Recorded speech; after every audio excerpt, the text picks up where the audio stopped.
Hello, welcome to another episode of Set Musings. We're looking at Dragon's Maze. So Dragon's Maze was the third set of the Return to Ravnica block. Now it's a small set, and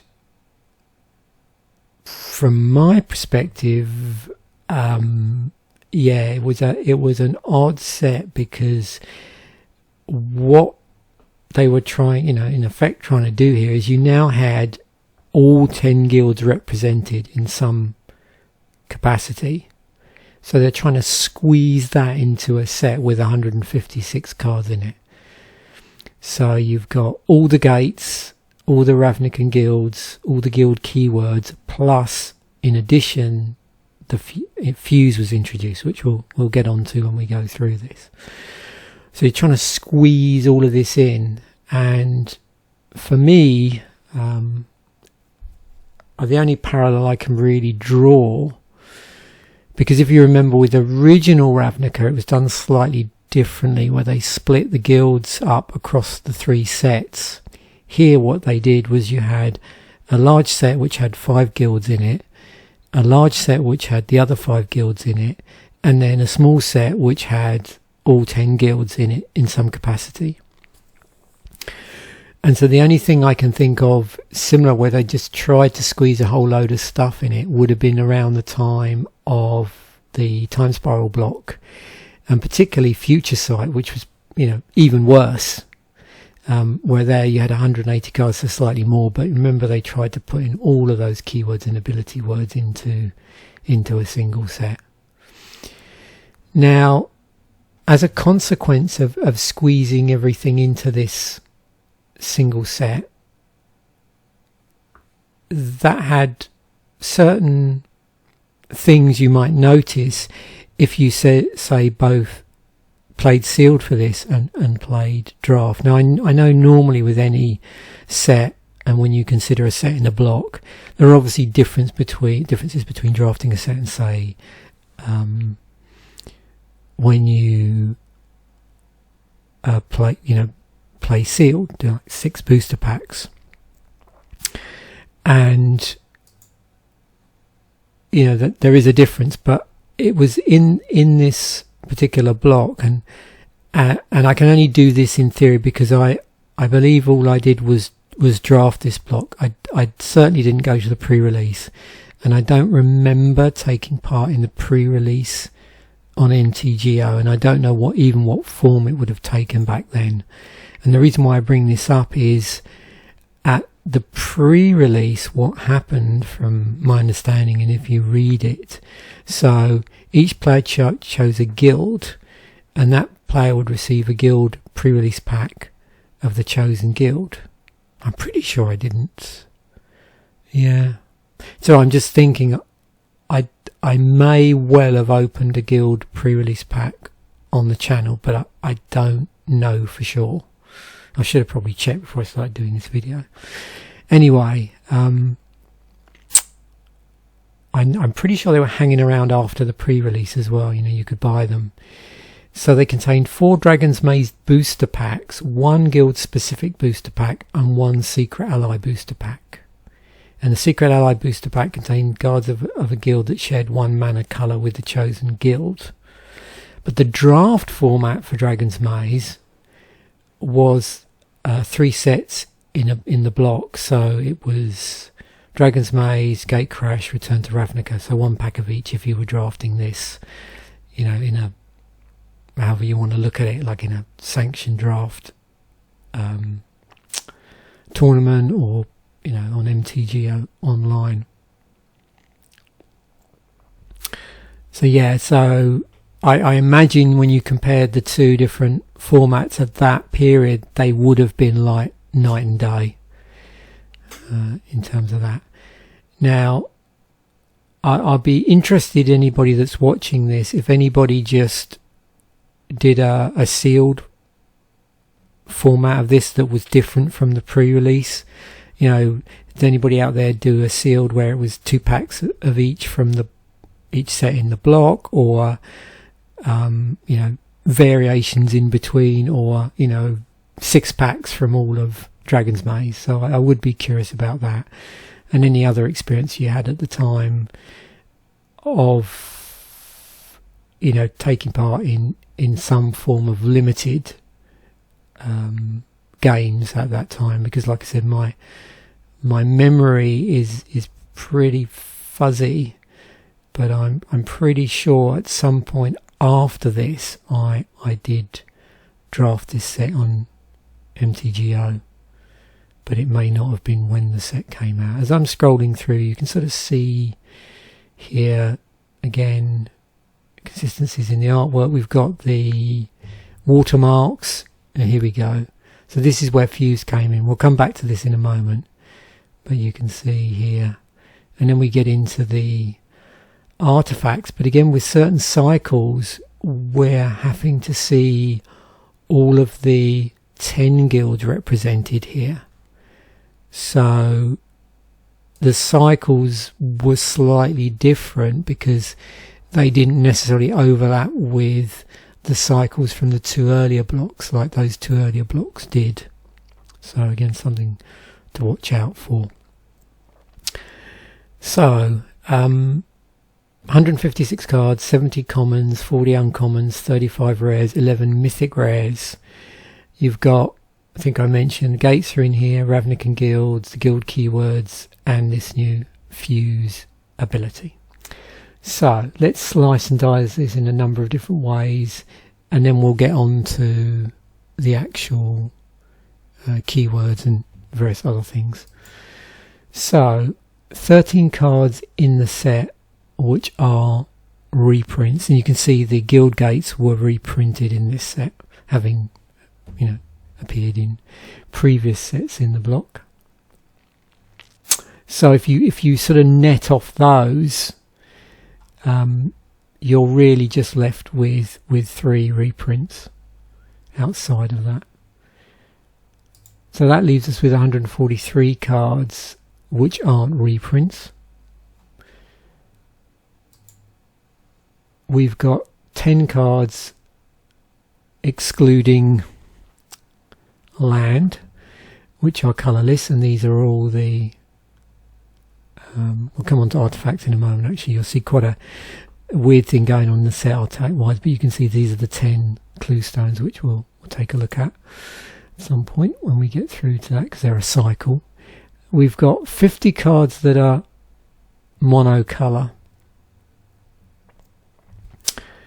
We have 85 cards which have 1 or more colours in them. But something interesting happens because of the presence of the Fuse cards, and that is that there are 5 cards in here where they have more than 2 colours on them, and that's because of the presence of Fuse cards like this, where you've got between the 2 parts of the Fuse card, you've got like a common colour, and then there's another colour here. So you sort of see here we've got blue and red, red and white. So each of those are enemy colours, but the outer ones are allied. Now that's not the case for all the cards, so here you've got the reverse of that. So you've got, you can see here, so allied, allied, hang on, start again, yeah, allied, allied, enemy, enemy, enemy, allied. So this one, green, blue, and then green, white. Yep, so enemy. So that actually, that one's different. Yeah, sorry, I'm getting really muddled up now, and I'm confusing everybody. So yeah, some of these are a mixture of allied and enemy, and allied and allied, and enemy probably. Yeah, Yeah. Sorry for making things more confusing than they need to be, but hopefully you get the gist of that. So we've got these interesting combinations of 2 colours parts of the fuse card, which when combined give you 3 colours. That's what I should have said. So as always, I just like to look through the 5 WooBird colours in order, and just looking at the creatures. So you can see we've got 25 cards which are either mono white or have white in them, and we've got soldiers, elementals, birds. We've got a wizard there, human soldier. Again, because we're combining here, so we've got all of the WooBird colours. So that means that we're going to see in white colour combinations, the full range of colour combinations. So we've got white and blue, green and white, black and white, white and black, red and white there.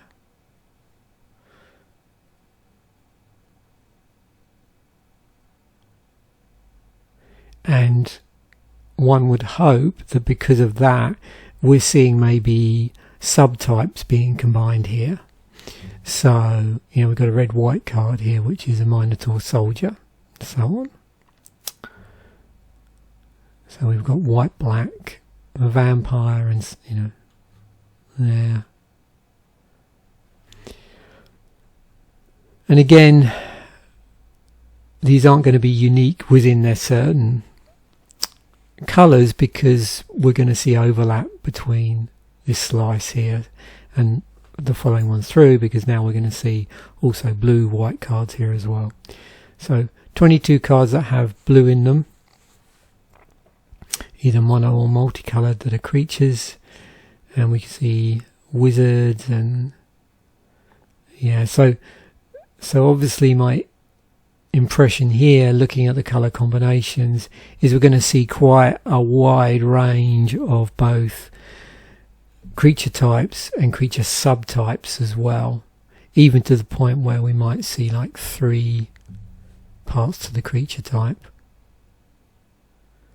But you might see some commonality. It might gravitate around a certain creature type for certain colour combinations. But with so much, things get pretty dilute, don't they? 24 cards which have 24 creature cards that have black in them. Again, you'll probably notice as well, we've got humans across multiple colours. There's some black, red demons. We're seeing again, vampires. And other things like plant skeletons. There's quite possibly type and subtype combinations that we may not have seen before, or are fairly uncommon in Magic. So now we move on to creature cards with red in them in the casting cost. So you can see here, starting off with the mono red cards, there's 24 of these cards in total with a red in them that are creatures. So, and again, some you've seen before because we've maybe looked at other colours, like we've already had a look at black. So it's Master of Cruelties again. Some interesting things like, where you've got mana dorks and the fact they're multicoloured. So this, like layering up of abilities which fit in with the colour pie was interesting in the the block as a whole.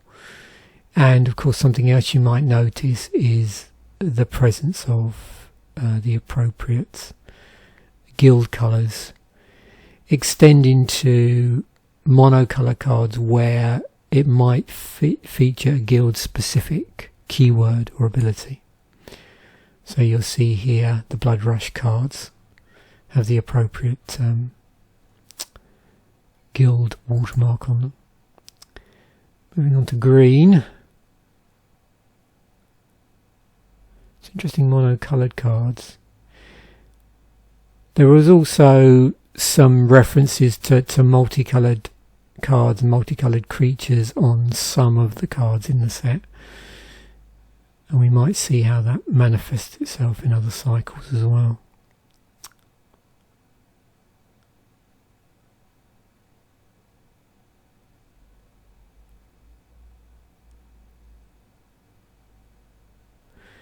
And probably already you're starting to notice some of the cycles that I might end up talking about. So large spells. So those where the CMC is greater than 6. And of course that's going to include fuse spells because it's considering both halves of the card. So we start off with these cards which are starting off at 7 mana. And we go right up to, what's that for? 9 mana, is that? Yeah, 9 mana for catch and release if you cast it for its fuse cost.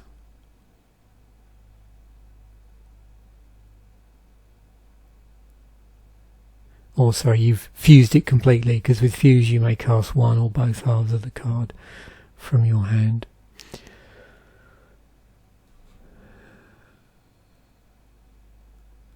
So if you want both, it's like the total, the cost in total.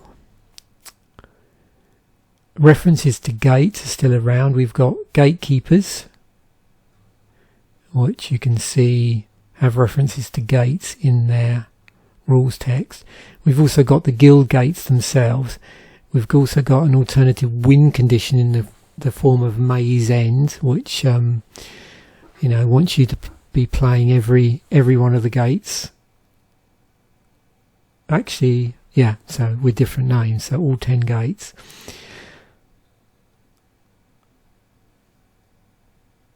I'm assuming someone probably did attempt to try and draft that. Defender, I'd mentioned, was the thing in the block as a whole. So we've got 4 cards with Defender on them. Here's our 15 fuse cards. So you may cast one or both halves of this card from your hand. This is why I wanted to wait till I got to this point. I did it because then the orientation is round the right way. So we've got all the fuse cards on one page. And you can see a number of different combinations here. So we've got cards which are just 2 colour, if you consider both parts of the fuse. But also cards that are, as I've mentioned before, that are 3 colour. I don't think, I'm just looking, and again I want to make sure I'm not wrong before I say this. I don't see any monocolour fuse cards where both sides are the same colour. But you can see the flexibility of this because of the fact that you're getting typical things, spell effects. That will be the sort of things you would expect in that colour, and then combined with the other colour and the appropriate colour specific effect for that. These are mixtures of sorcery and instants. So we use, this is an example, Alive and Well. So we've got the green component is tokens, the white component is life gain. You can cast either or, and so we could do 3 in a green to get the Alive, a single white to get the Well, or 3 green whites to get both.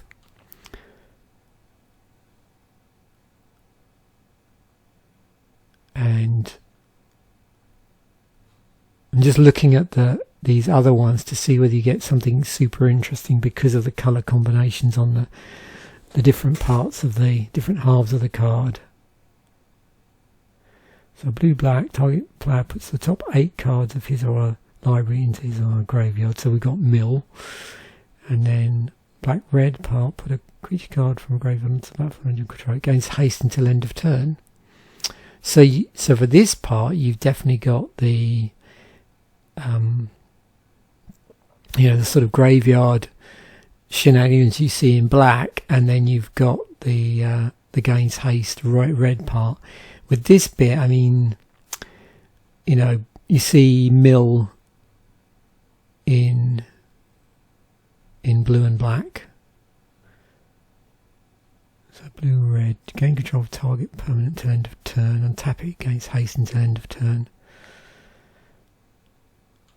Red, white, each player sacrifices an artifact, a creature, and an enchantment, a land, and a planeswalker.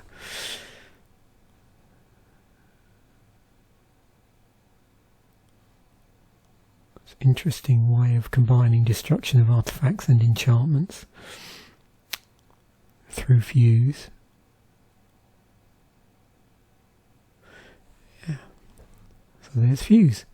15 of those.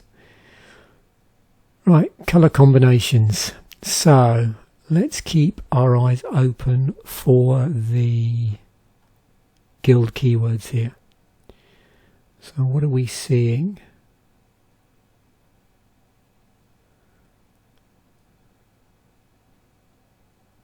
So with white and blue,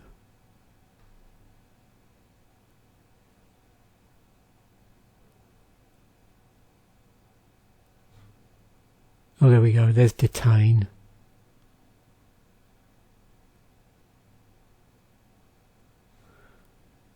So 10 of those, 9 blue-black cards.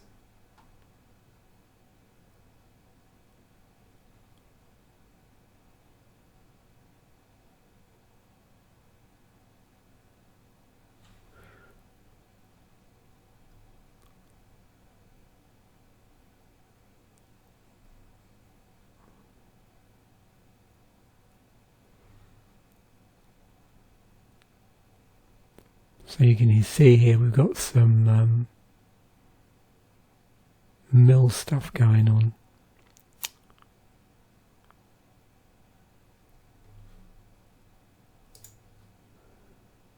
Black red, there's unleash.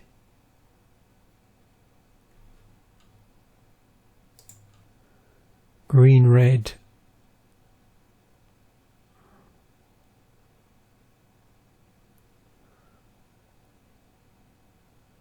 token stuff going on in here actually. 9 cards. Green white.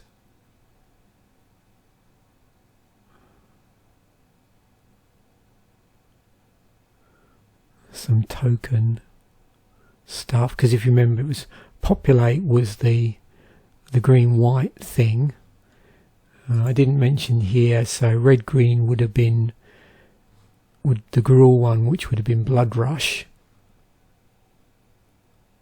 would have been the mechanic, and Rakdos would have been Unleash here. So you know what we're doing really is just looking for themes in the 2 colour, which may not necessarily mention that, but do play into that theme. This one does. So Extort was the white black, and there's 9 cards there. We've got 10 cards in blue-red. And for blue-red, that was Overload was the thing. You can see there's a card with Overload on it.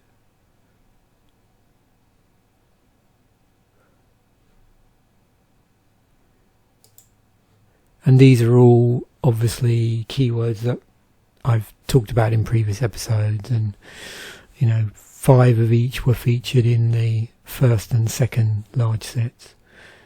Golgari was Scavenge in here, and again you're going to see things here.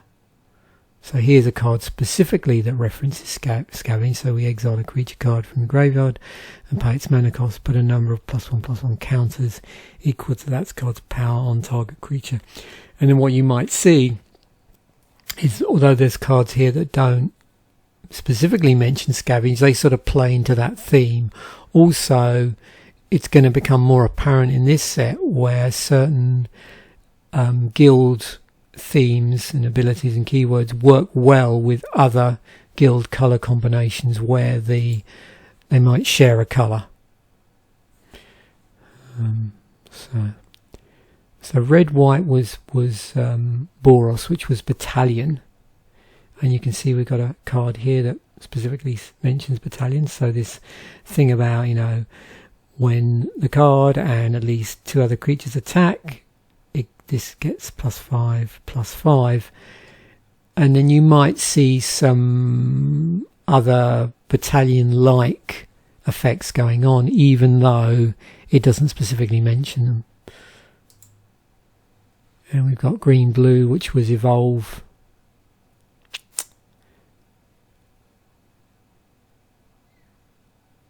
And if you remember, that was to do with +1/+1 counters based on the power and toughness of other creatures that were on the battlefield. So, although again here we don't specifically see evolve being mentioned, you can probably spot certain cards that might synergize possibly with that keyword ability. You can see there's some counter manipulation certainly going on with some of these cards. We've got the cycle of Gatekeepers in here.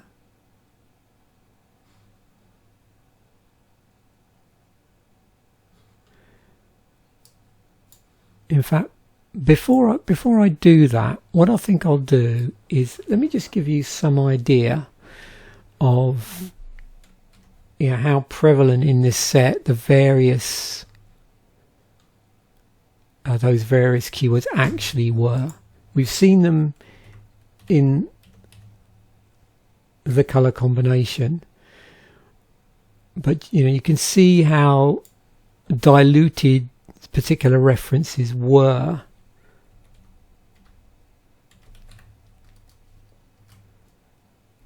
And in some cases it's on the it's on the monocolor card, it's not on the 2-color card.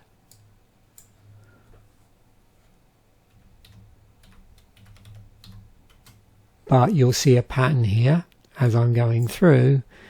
It looks like what you've got, oops, if I can actually spell Blood Rush correctly, is 2 cards in the set for each of the guild keywords.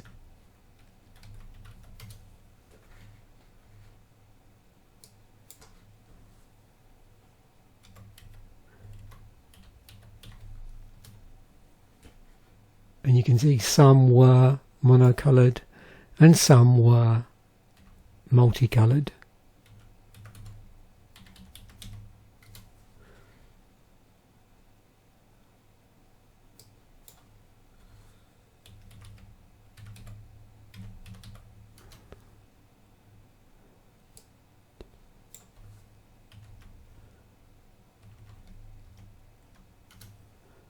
Battalion. And then finally, evolve. There we go. So let's go back to the cycles now, just while we went off down there. So cycle of Gatekeepers, common 2/4 soldiers. They cost 3 and a single colour. And they have an enter the battlefield triggered ability that triggers if its controller controls 2 gates when it comes into play.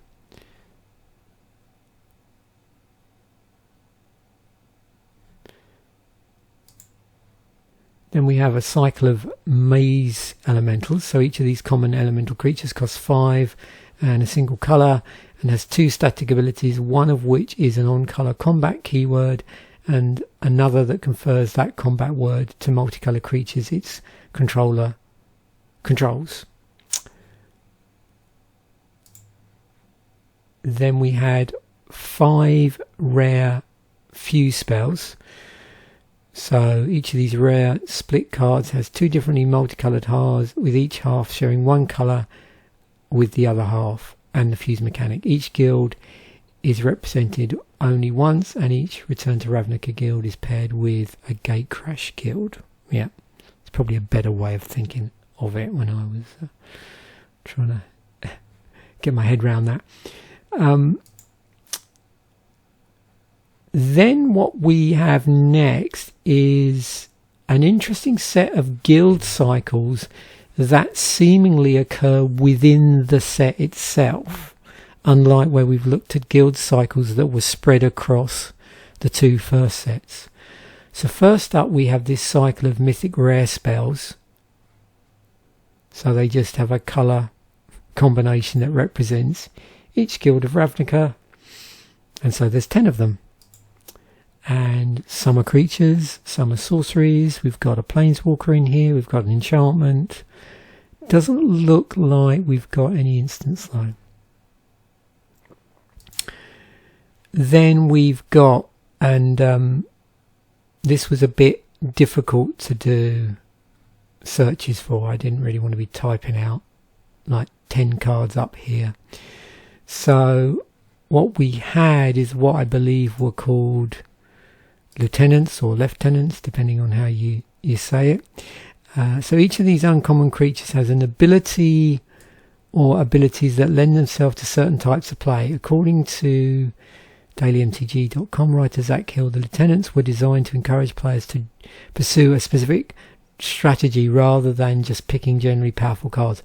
While Hill did not name the cards in the cycle, there is little doubt about which one of the one or two uncommon creatures for a particular colour pair is part of the cycle. So yeah, this is something we've seen done a lot better later in later sets, these things which I think I sometimes call draft indicators. So they give you sort of a clue about what to do. Now what I've done here is I've just got, you know, 2 colour uncommon creatures, but I'll highlight certain ones because there's 18 here, but clearly there would only have been around 10. So here we've got Jeline Sphinx. So as I'm going through this, just I'm not going to read them out, but just pay close attention to the ability down here. And we've got Haunter of the Night Vale, Carnage Gladiator, Feral Animist, Bronzebeak Mower, more of the Obsidat, Flux Charger,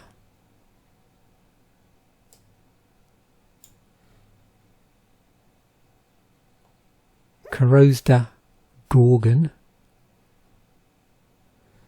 Blaze Commando, let me just bring that up so you can see that, and Species Gorger.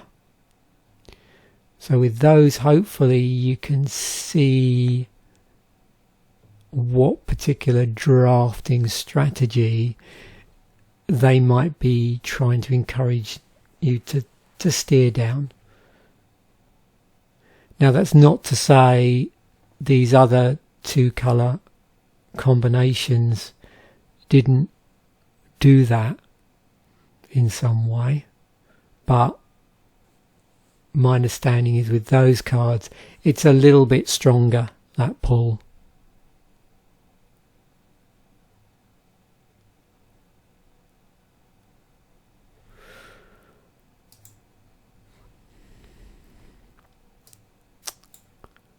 Now, from what I remember here, it's here. These are referred to as maze runners. You'll notice they're all legendaries, and so in some ways that doesn't make them, that's not dissimilar to some of the cycles of various other support cards we saw in the other sets, which had a different term for the cycle. So these maze runners are rare legendary creatures which represent the maze runner of its respective guild, and that fits in with the, you know, the storyline, if you like, behind the set.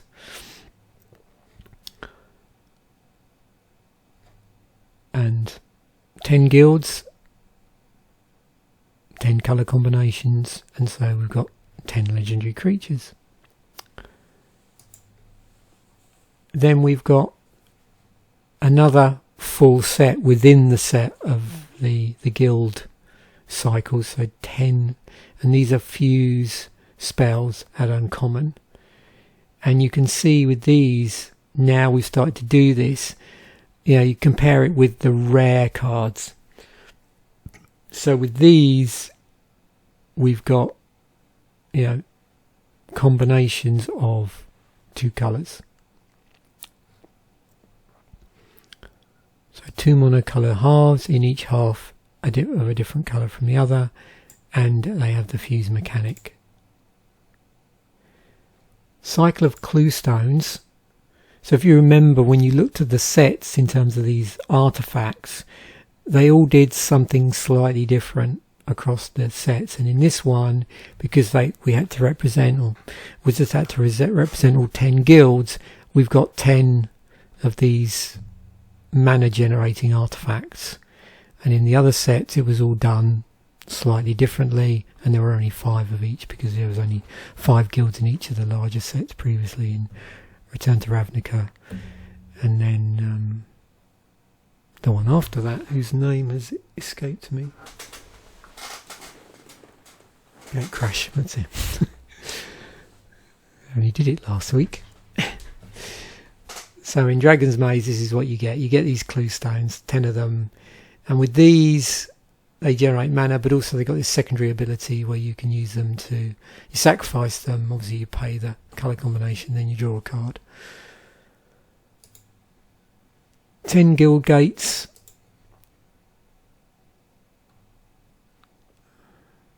So common on basic lands with the gate subtype, enter the battlefield tapped, and can be tapped for 1 mana of its respective guild cards. And then the special thing in the set was obviously you could see that these could interact with other cards that we've seen already.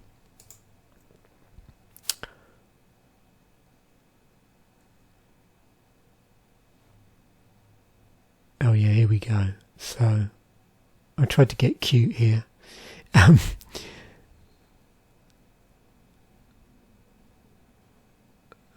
don't know how effective I was, but this isn't really a cycle. This is just me actually going through all of the different what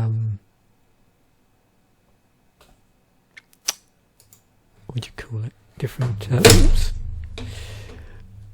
Different guild keywords and attempting to have them all on a single screen. I don't know how effective I was on here.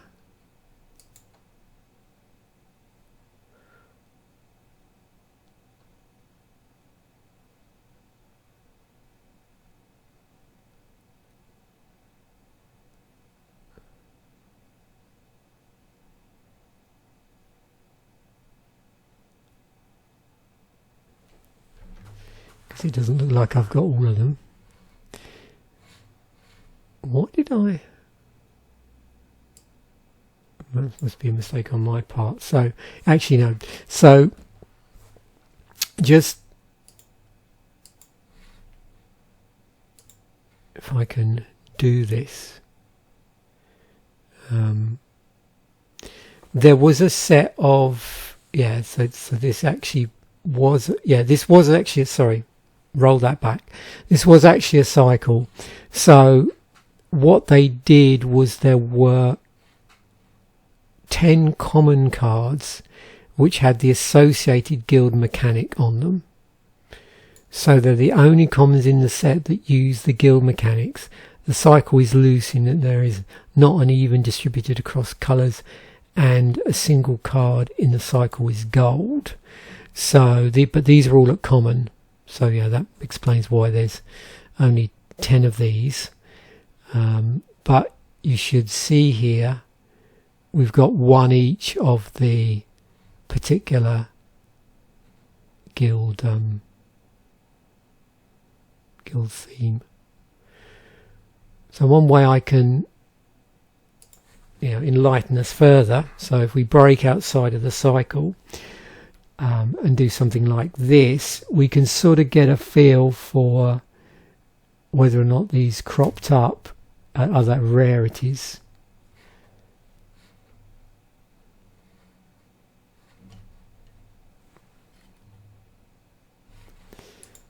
Okay. Probably didn't want to do that. It's not happy for whatever reason. Anyway, we've seen all of those already, so it's not a big deal.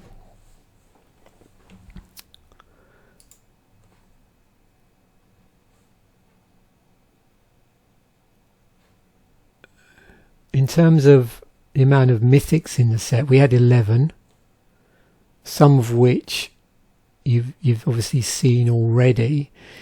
In fact, 10 of these we've seen because, if you remember, they formed a cycle of mythic rare spells.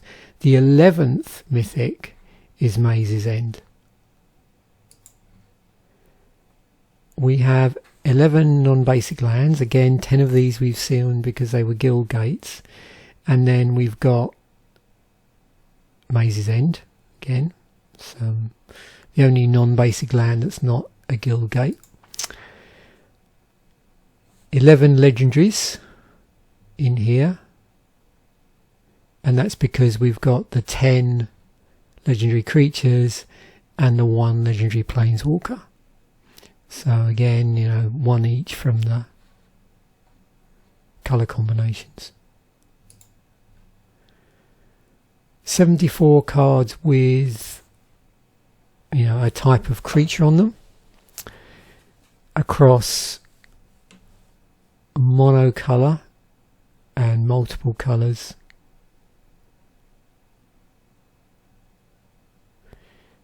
And so on. We've got 6 cards which are enchantments.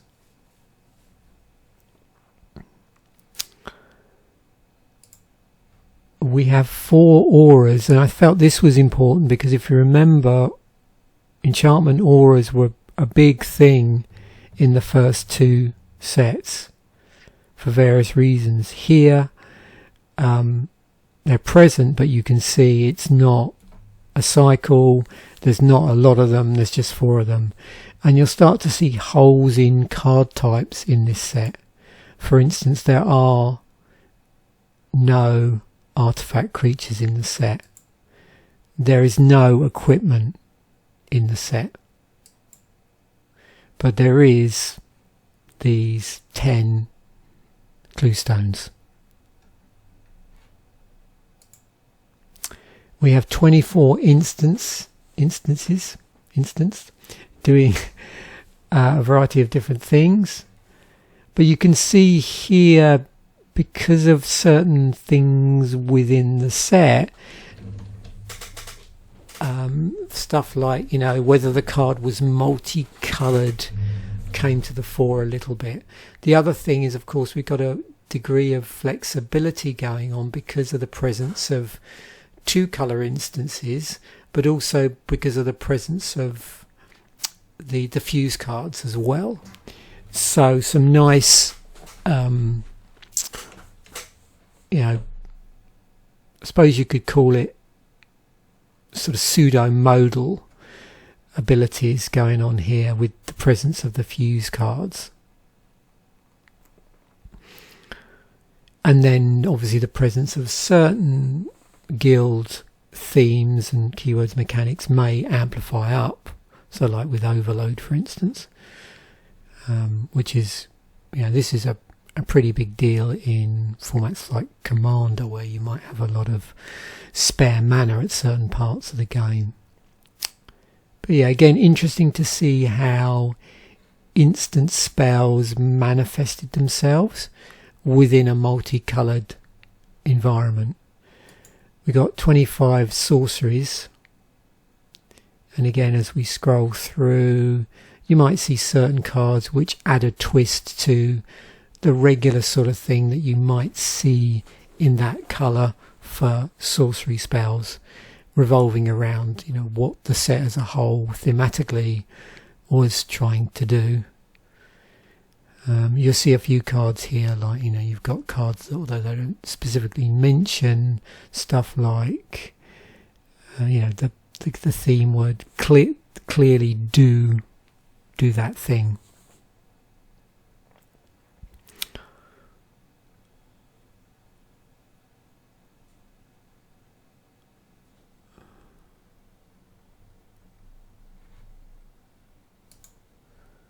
And then the set as a whole, 156 cards, as we said earlier. Let's have a look at some of the breakdown across the set. So, most expensive. So this wasn't a particularly expensive set when you look at the cards. Most expensive card in the set is Maze's End. It's printed at Mythic. Obviously, doesn't really necessarily make any sense to reprint that much because it was really like a set-specific theme. It's $9. The Dragon's Maze promos are actually cheaper. We've got Voice of Resurgence clocking in at $7 and so on. So we haven't even reached my normal sort of threshold cutoff in this set. But I just scroll down so you can sort of see what were the more expensive cards in the set compared to others. Yeah, so it doesn't take us very long to get down below $2 basically in this set. Thinking about what cards sort of crop up on the EDH Rec ranking. So obviously things like Putrefy, Notion Thief. These few spells, we've got the Guild Gates, not surprisingly. And then things like Progenitor Mimic, these sort of cards that copy things are pretty popular. And then certain utility sorceries and instants which do interesting things where you've got a lot of mana to invest in it, like Gaze of Granite. So it's always interesting to see where the X spells in the set position themselves through an EDH lens or framework, and how certain cards here, although they may not be legendaries, do lend themselves to certain themes which you could attribute to certain commanders. And I'm just looking down to see what in the set wise is the first. Yeah, so Rurik Thar looks like it's the most popular legendary. Voral of the Hullclade, and then we've got Tessa, Envoy of Ghosts. Or the first time I misread it or just looked at it and didn't see exactly what it said, I thought it said Envy of Ghosts. So quickly, let's have a look at the precons. 5 and 1, so 5 intro packs. They, obviously didn't opt to go for 10. They just picked certain, 5 of the available 2 colour combinations. They all had in them as the foil the particular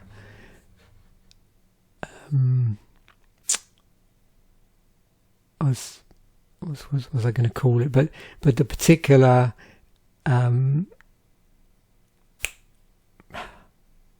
sorry, the word's gone, legendary from the guild, the legendary from the guild, or sorry, the word I was ultimately looking for is the Maze Runner. So the Maze Runner from the guild. So we have 5 of those Maze Runners with their appropriate colour combinations. So the white-blue one, so we've got 3 allied and 2 enemy, and then 1 single event deck, which is Strength of Selesnya, which was white, green, black. We'll come on to that in a moment. I think black was only in here for a particular card from what I remember.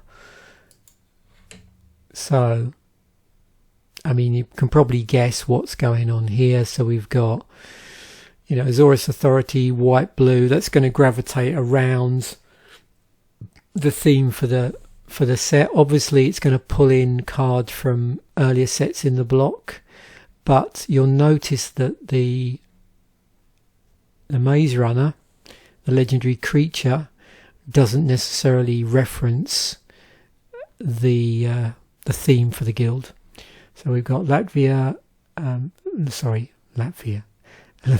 the 10th and Martial Auras are rares. For Auras of Power we've got Teysa, Envoy of Ghosts with Cryptghast. Rakdos Revelry was Cult of Rakdos with, Exava Rakdos Blood Witch with Havoc Festival. And then for the Gruul one we have Rikthar the Unbowed with Skarg Goliath, and then the Simic one, so green blue, we have Vorel of the Hulklade with Gaia Sage. And then finally we have the event deck with the Strengths of Selesnya. No surprise here, creature tokens, we got Populate, and you can see there's a single swamp in here, and that was because Lingering Souls was in here as well, so you can see quite a number of rares in this deck, and a sideboard as well. 4 copies of Pacifism in the sideboard. We got Evolving Wilds, Godless Shrine, Grove of the Guardian, Selesnya Guildgate, 7 plains, 1 swamp and 6 forests. So again, there's quite a bit of mana fixing going on there. We've got a copy of Odric in here, Master Tactician, there's a Guild Mage and so on. So on to the upcoming Commander Durdle episode. I've gone with Teysa, Envoy of Ghosts, because I don't think I've done a white-black deck for a while.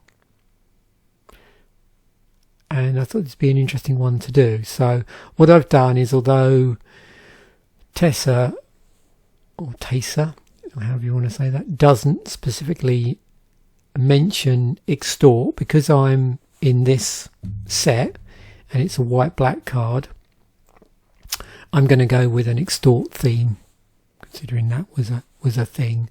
So these are all the white-black cards from this particular set that have useful utility, or they synergize with Extort in some way, or play around with it, or they do have some relation to the ability on Teysa.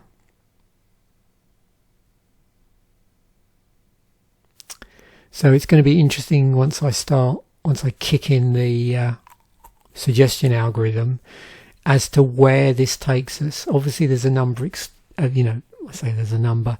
As you saw from when we looked through the set, there aren't many cards that specifically mention Extort. So I might need to do a bit of massaging with the suggestions that I get, and then rerun the suggestion algorithm as I go along to try and sort of bias it. Also, what I suspect we'll get is, because of this, so we've got Vigilance, protection from creatures. Whenever a creature deals combat damage to you, destroy that creature. Put a 1/1 white and black spirit creature token with flying onto the battlefield. And you put that on your opponent. The person whose creature you destroyed doesn't get that. You get that. So I'm going to be curious as to, even though I want to go with the Extort theme here, I'm curious as whether it's going to try and push me down a white-black tokens theme. But we'll see. So there we have it. Hopefully you've enjoyed that set Musings through Dragon's Maze. Sorry if it got a little bit confusing as I'm going through. I find these, sets where they're trying to wedge everything in quite difficult to prepare for, and sometimes I'll make a decision when I'm putting the episode together, which I then forget why I did it, and so I have to do stuff on the fly. But hopefully that made sense, and certainly I enjoyed doing this, and it was quite fun to just do some searches on the fly, which I haven't done for a while. So thanks once again for watching. Bye for now, and I will catch you in the next episode.